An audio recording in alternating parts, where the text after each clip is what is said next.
Good morning. Good morning. Good morning. I have no idea what day it is. I was thinking it was Thursday all morning, and it's actually Wednesday, but it's a treat today because we get to share Yeah. the Daily Huddle with Jake Nudelberg. Welcome, my boy. Good morning, boys, gentlemen, guests. It's good to be back, even if it is on a Wednesday and not a Thursday, which I'm used to.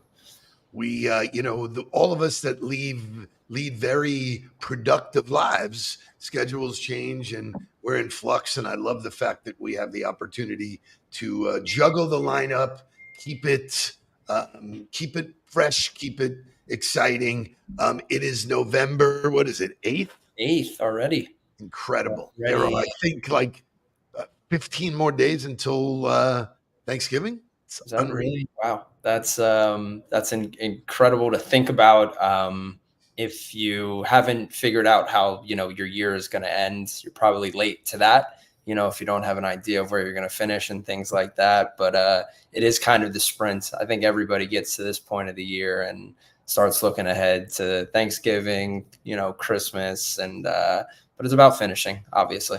It's about finishing. So today's entire show is going to be devoted to the who, what, where of where in the world is Jake Nudelberg. Turning into So really, really exciting, really proud. Every conversation that when I've been around you over the last 2 days, people have said, "Oh my God, tell me more about your trip." So we will find out more about his trip. Shay, wake us up. We got motivational stuff. We got Sylvester Stallone straight ahead. We got great music, and then we got all this stuff about Jake's trip. Let's go. Wake up, everybody.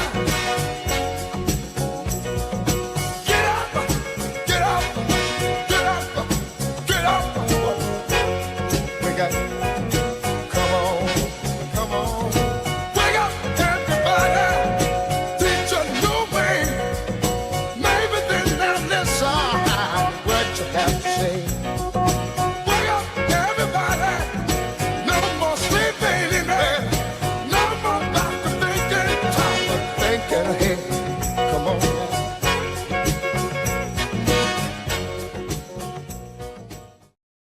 Two things before we get going. Thank you, Shay, for posting. We have posted a survey. What's your pain point? We want to know from you, what is the things that you're struggling with and how can we build our content to help you? So Can you tell us your pain point? So I got the survey because it went to our whole database and I'm in the database. So I tried to be funny and said that my pain point was ballroom dancing. And what you needed was what, tap shoes or I dancing? needed new shoes, man, because it's always about the shoes. So anyway, the other thing is if you are new to us, if you're brand new to the huddle, we have new signups every day. If you're new, don't be scared. Jump in and just say hello, good morning, huddle. Thank you. You'll get bombarded with a bunch of virtual coffees, but this is a community. This is all about us, not about me or Jake or anybody individually. It is about us collectively, the collective. So jump in, do that. Speaking of being scared, found a video. This was recent content from Sylvester Stallone, and the guy continually puts out great shit. Here you go. Can't go back. Once you've started this damn journey, you can only go forward. You got two choices. One, you get scared, you give up, and then you burn up. And the second one, you say, fuck it! Fuck it! Fuck fear! And you barrel through it. And when you come out on the other side, I guarantee you're going to be stronger than you ever thought possible. You got to just know that the guy is insanely motivational. It's yeah, I mean, Rocky's not an act. I don't think any of his roles are an act. You don't get to that point if you are acting. And if it's not how he normally is, then he's that damn good of an actor. I guess I'd put it that way. But it's true. It is the root of growth is uncomfortableness. I think we've We've established that. We talk about it to the, every day.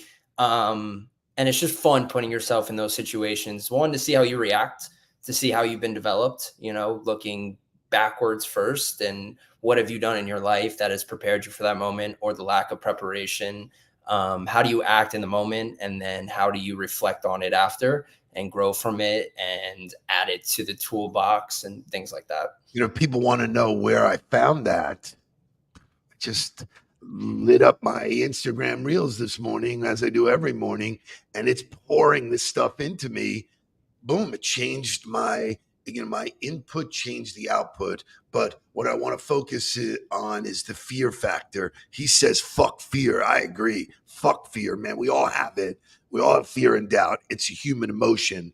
The winners are the ones who learn to overcome it, use it as fuel. And I'll specifically say it about you, Jake, because even your friend Aiden said, yeah, wow, you just show up in another country and just get after it.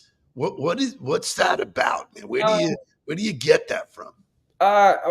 Just touching on fear real quick, I forgot exactly where I learned it or the brain chemistry behind this thought, but your brain processes fear or anxiety in the exact same way, and excitement.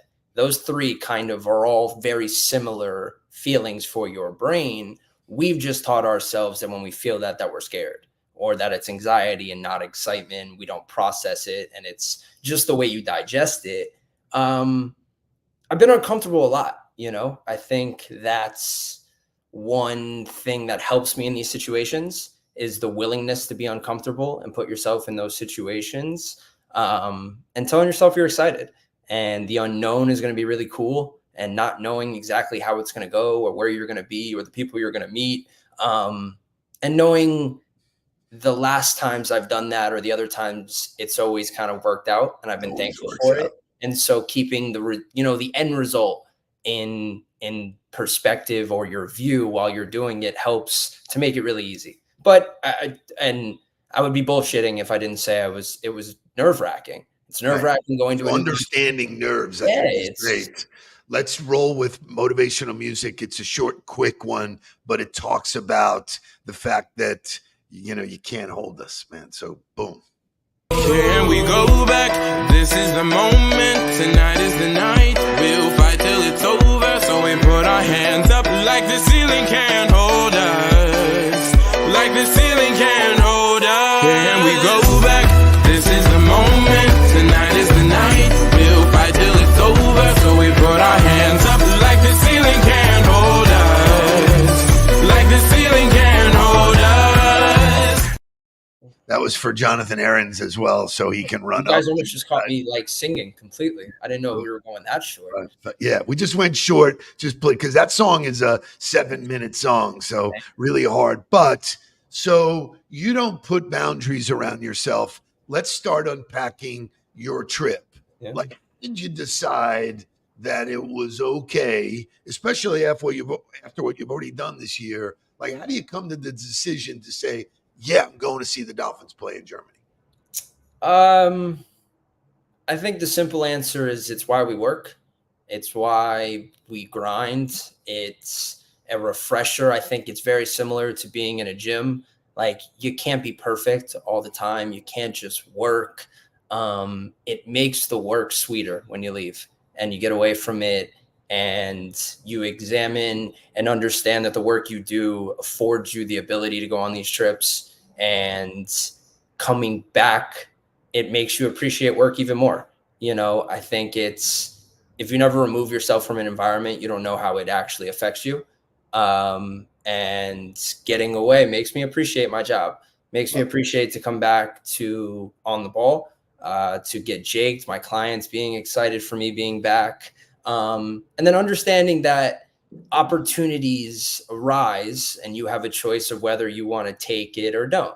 And that happens on a small scale every day when you wake up and you have to go brush your teeth and go to the bathroom, or, whether you're going to drink a glass of water or you're going to drink coffee first. And there are opportunities, and some are bigger than the other. And if you live your life trying to embrace the opportunities consistently, I think it makes it easier to make the decision when it is big, and acknowledging that it's a big opportunity. And so I did it. I bit the bullet. It was So I think most people come up with all of the reasons why they can't do it.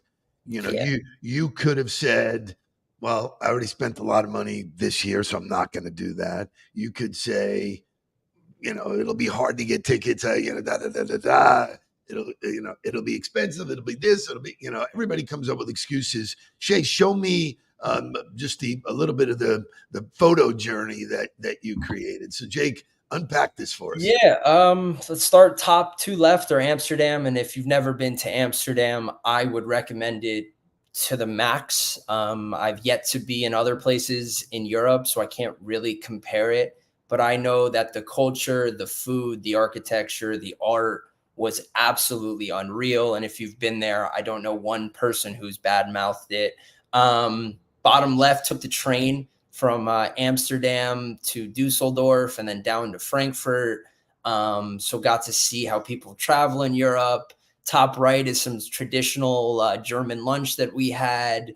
Bottom right is the game, which was an absolute awesome experience. I know we're going to get into that. And then obviously me and my buddy Aiden in front of the stadium. But it was an impactful trip. I think it's cool to see how other people live. It's cool to see maybe what we process as normal not be normal over there, or it being a similar environment and the people are just different, how they, interact in that environment. But I think it makes you just a better human. I think we always talk about the ability to connect to people is the key to opening up relationships and being successful. The more knowledge you have and the more information you have on people, the easier it is to connect. Now, going over there, it's different. You have to be inquisitive. You have to be curious. You don't know, and you don't want to be, or at least I don't want to be an asshole. I don't want to go over there and think that the way that I do things is perfect. That's not, I want to assimilate a little bit. I want to see how they do it in order to have my own opinion on it, to understand why they think, why they do it over there. So it was another opportunity for me to do that. So I love that. Now, you said one of the advantages of both Amsterdam and Frankfurt were that the language barrier was not an issue. Listen, it wasn't Asia. Asia, they tell you they know English, but that's not 100% true. Pretty much everybody spoke English in Europe, which are the two places I went, which made it a different trip than Asia. Asia, I connected with nature much more and culture, but I didn't connect with as many people. Whereas this trip, I was able to communicate way better and ask questions and share experiences and allow them to kind of guide me a little bit more. But it's like, I don't want to, this sounds, but like, I didn't go to war, like I didn't get sent off to somewhere in the middle of nowhere. Like I went to a very developed place, and what people perceive as crazy and this crazy environment, it's not that crazy, it's just about doing it once and building the muscle, and then you go, so it's the initial plunge. And look, Gary Merkin just put, his business takes him all over the world. And it's, once you do it once, you get this itch that you just want to do it more, and you want to put yourselves in these experiences and people and the richness of their culture. So I'm a huge proponent and defender of travel. It is a sure way of growth, of, worldly knowledge. And we're assholes in America a lot of the ways, and it's cool. Entitled. We're entitled, and it's cool to go over there. It's cool to see how they perceive you, how they perceive the States. And then I know we're about to get into it, but the NFL is doing an amazing job. And so last thing about where you went, the weather was not ideal for you. So you battled through weather and still made it. There's always opportunities to say poor me, or like, oh, that's going to happen, and allow all these external things that you have really no control over to affect your mood, affect the time, all these things. nobody goes to Amsterdam and nobody really goes to Germany in this time. It's not a pretty time in Europe. It's raining, it's cold, it's windy. It's a grind to travel, to walk. People are on bikes getting blown over. It's not a fun time. And I can't tell you how many people I was telling to before I left. I was like, it's going to rain the whole time. And they were like, that sucks, and just pure going to negativity, it's not like, you're going to make it work, or it's just amazing the way that we're programmed to digest things that we have no control over and the way we allow it to affect you. And when you're on these trips, things are going to go wrong. There's so many logistical things that happen. My flight gets 5 hours delayed. My flight gets canceled on the way home. All these things that I almost don't get tickets to the game, which is an unreal story. I fly to Germany thinking I have tickets. The day of the game, we find out we don't have tickets, have to find a German website to buy it, and not allowing those things to affect you and affect your mindset and the way you enjoy and the way you look at the events and the gratefulness that you need to have. And I just think there's a lot of life lessons in your everyday life. Dude, things don't go right. Sharon Cherry, who her name doesn't show up, but she said, Steve, you're oozing with pride. You can't even imagine what this means to me. All of us as parents want the next generation to be better. My goal was to make Mark and Jake better in terms of the way they think, the way they operate. And I love Jake's take on things where he doesn't let small things get in the way. He just jumps in. So real important part of this trip that I really want him to get into, because it's a business story. Give us a heads up of what's going on in Europe with the NFL, because for me, watching that game at 9:30 in the morning was a blast. And it was, we were in it. I watched it with Mark, but wow. If there's two things I'd buy stock in, it'd be one, a McDonald's, because everywhere I go, and no matter how small the city I end up in, there is a McDonald's waiting there for you to order a Big Mac. So I would 100% buy that. And then the NFL. The NFL does an amazing job of growing a game. Like, we don't realize how many people love the game. Or we take it for granted.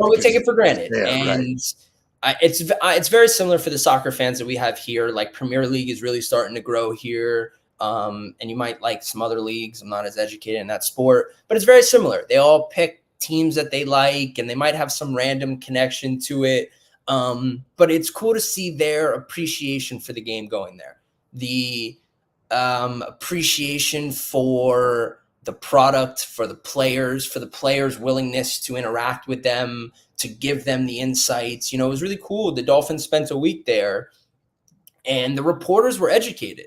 It wasn't these frou-frou questions. It was like they had watched film. They were ready to ask Mike McDaniel, Pat Mahomes, all the guys, real questions about why they did things. And the game is growing. And I know I posted, but they have offices in Dusseldorf, Singapore, Australia, London, Mexico City, Toronto, Dusseldorf, Shanghai, and Sydney. Yeah, and they're going to just continuously grow. And it was cool. I got the chance to sit in front of some NFL personnel that work for the Patriots who were going out, just coincidentally sat behind me.